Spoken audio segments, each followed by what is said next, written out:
on Culture Shock, we like to speak about the role technology plays on our lives, the good and the bad. Oftentimes we forget just how connected technology has made us and how many barriers to certain career paths no longer exist. Music is a prime example of this. On today's episode, we speak to two local artists about how career music can be achieved from the comfort of your own home with just a laptop and some creativity. We'll also hear about how the pandemic has affected the music industry and how musicians have to adapt to the new normal. Wanna be villain, drilling idiots, act like hitman, never seen grittiness, like what you trying to prove with your little man syndrome, fake and we see straight through it like a foin, yo, just know what Lift, let my legs dangle, physically beat up and weak, plus my head's mangled. Wishing for a gust of wind to come and take me. Hope to fly to the horizon, but I'm drunk and lazy. It's far from good in the hood, but I still got love for my side of the town. Real talk, what you know about struggle, I skirt around there with gloves and a duffel. Yo, being from Dublin, but you don't know about me. I never been jail, never been OT. I'm on the sea. First up, we'll be speaking to Will Byrne, aka Will House, a hip-hop producer and founder of Poxy Records. That was an example of some of the work Will has been involved in. Welcome, Will. Thanks for having me. So, Will, for people who don't know, can you tell us a bit about yourself? Yep, so I'm a hip-hop producer from Carlow. I've been making music for about 10 years. My name is Will Byrne, but I go by the name Will House when I'm making music. I'm pretty involved in the Irish hip-hop scene, helping out artists around the country, kind of getting them up to speed on how to make the best music they can. Wow, great. And Will, what is the role of a music producer? Yeah, so if I was making my own music, I'd just be doing it myself for like my own gain. But a music producer is people come to me or I go to them to help people make the best music they possibly can. Mm-hmm. So rather than kind of at own selfish gain, it's kind of you help out other artists to help out the whole scene. So that means I might help an artist with a beat. I'll make a beat for him based on his advice. I'll try to figure out what kind of a song someone wants to make if they're not too sure. I'll help record, mix and master, and sometimes I'd even help with the songwriting. Great. And what is the hip-hop scene like in Ireland? Surprisingly good. For a long time there wasn't really much of a scene. It was kind of a mocked thing. Yeah. People like rapped in American accents. They just made what they'd heard on the radio. And it didn't really suit well with Irish people because hip-hop is very, you brag a lot, you're very boastful. And Irish people are more self-deprecating and they're more based around humour and kind of finding the funny side of life. And now people have started to find their own voice. Rappers like Kojak and stuff, they've gone really big in Europe. They headline festivals all over the world. And just from, they figured out the voice and now it's resonating with people and it's starting to blow up around Europe. Yeah. And how has the pandemic affected your work, if it has in any way? So normally a producer would sit down in a studio session. Sometimes if it was a new artist, you'd sit down in the studio and just talk to them for a few hours. You might not make music, but you're getting to know the person, figure out what type of music, what they need and how to get the best out of them. But now with everything online and everyone working from home, it's kind of done through social media. You network through Instagram, through DMs. And then if I click with someone or if someone wants to work with me, then over a Zoom session, I'd be able to make the beats, share my screen, and kind of show them along the way, and they can give me advice. They can say what they like and don't like.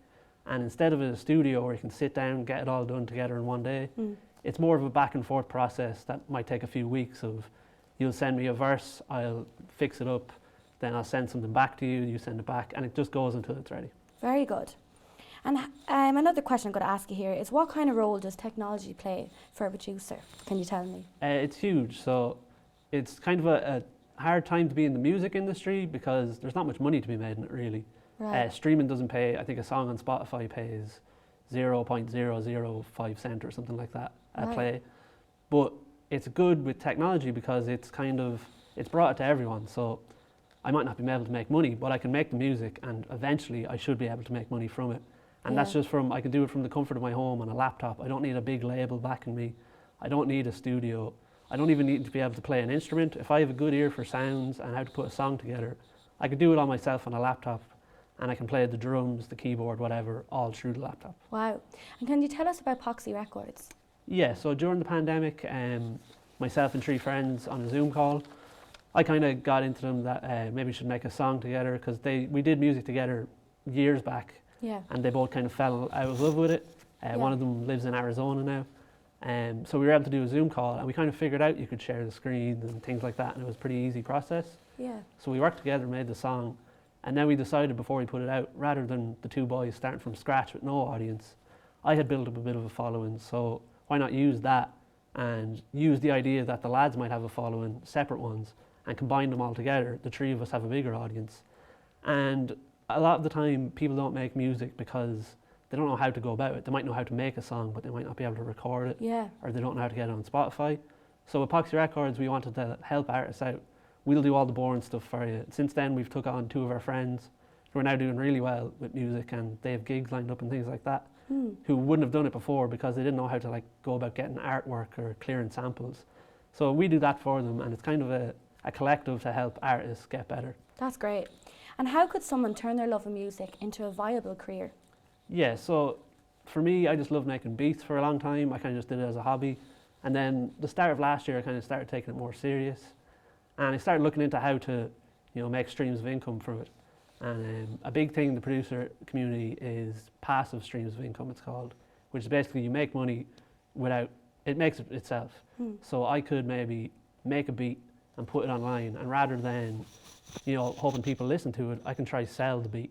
Yeah. And that'll get played then. I can own half the rights to the beat, and then every time the song gets played on the radio, say half the money will go to me. And then as well, another thing you can do to get income from it is you can sell merch. And again, just like making music, you can do that from your home as well. Like these hoodies, for example, there's all sorts of Epoxy merch that's up on our website, and that's from a site called Printful, where you design the clothes on the website and set up your own shop, and then if people buy them, that company will, for a small cut, they'll handle all the shipping, all the tax, all that stuff. So I can sell merchandise without it ever actually touching my hands. Wow, that's amazing. And finally, Will, what are some long-term goals of yours in the music industry? Well, I'm very involved in the Irish hip hop scene, and it's something, even when it was kind of looked down upon, I loved it when I was like 14. I loved kind of some of the bad rappers with the American accents. So a big goal of mine has always been to, make everyone else in the scene better, to kind of be someone people can go to make good music, and kind of boost everyone's level, because the better, say, the rappers are, the more publicity they might get, the more fans they get. The more fans they get, the more money they get, and then if they're still willing to work with me, it all just trickles down and everyone is able to help everyone. Thank you so much for your time, Will. No It was problem. great to have you here. Thank you. So coming up next, we'll meet another local musician, but instead of hip-hop like Will's, it's just a bit trickier.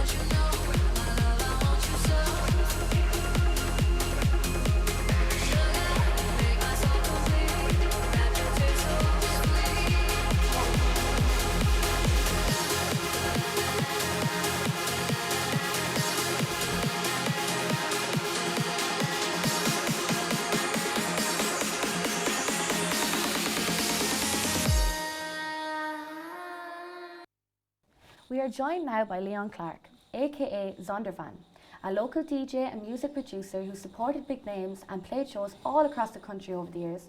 Thanks for coming to the show, Leon. How are you? Thanks for having me, Roisin. So, Leon, can you tell us, how would your role as a producer differ from Will's? Well, apart from the obvious that they're two completely different genres, Will it be more based with working with other artists as opposed to me working on my own?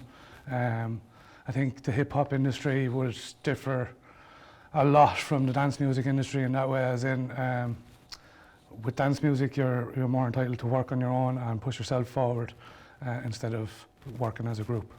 And since you used to always play at live events, how has the COVID impacted your industry?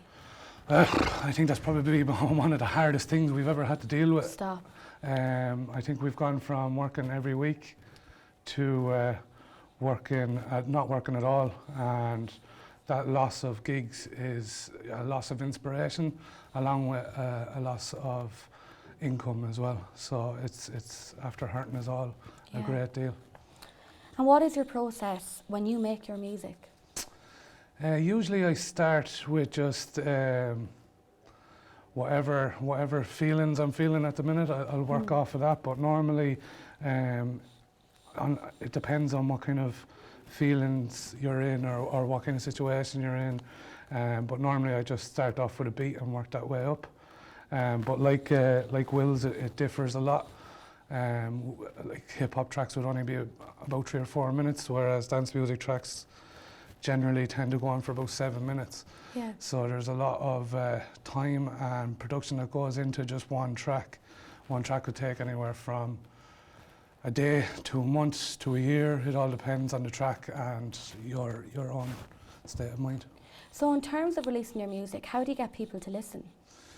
I found over the years YouTube and SoundCloud are great portals for you to use and for musicians to use to get their sounds out there. I generally go with SoundCloud. SoundCloud is huge with regards to getting artists' names out there, getting your music heard. But without that, you have to be producing your own music, you have to be releasing on labels. But yeah, I'd say starting your own label is the best way to go about doing it. And can you tell us about Crave Recordings? Crave was started by myself, my friends Niall Dunn and Dean Brennan about 5 years ago now. And yeah, we were going strong at the start, but since COVID kicked in, we've been struggling with releases and artists. I can imagine. Yeah, it's been tough. And if you could give advice to DJs that are starting off in Ireland, what would you say to them? Don't. I know, I'm just kidding. At the minute, it's going to be very tough for anybody to get interested in it. There's no social scene, there's no events, there's no gatherings. I know I love a good event now, I must say. Yeah, so that terrible. Yeah, exactly, and it's the same for a lot of people. So, I don't know. Just keep your head down, and if you love it, stick to it. It's all about the music. It's not about the people, really. If you love it, it's for you. Yeah. Continue to do it and push forward. And finally, Leon, do you believe there's any lessons to be learned for the music industry over the past year, obviously? Yeah, I think COVID's after changing quite a lot. I think, I don't know. I think COVID has actually just completely changed the industry. Destroyed everyone. I think it could be 2024 before everybody's back up and running fully, which is really going to drag things down and slow down the growth of musicians. Well, Leon, thanks so much for your time. That's all we have today. So guys, that's all we have time for today here at Culture Shock. Join us again next week as we'll be looking at the impact social media is having on us as a society. I'm Roisin, thanks for watching.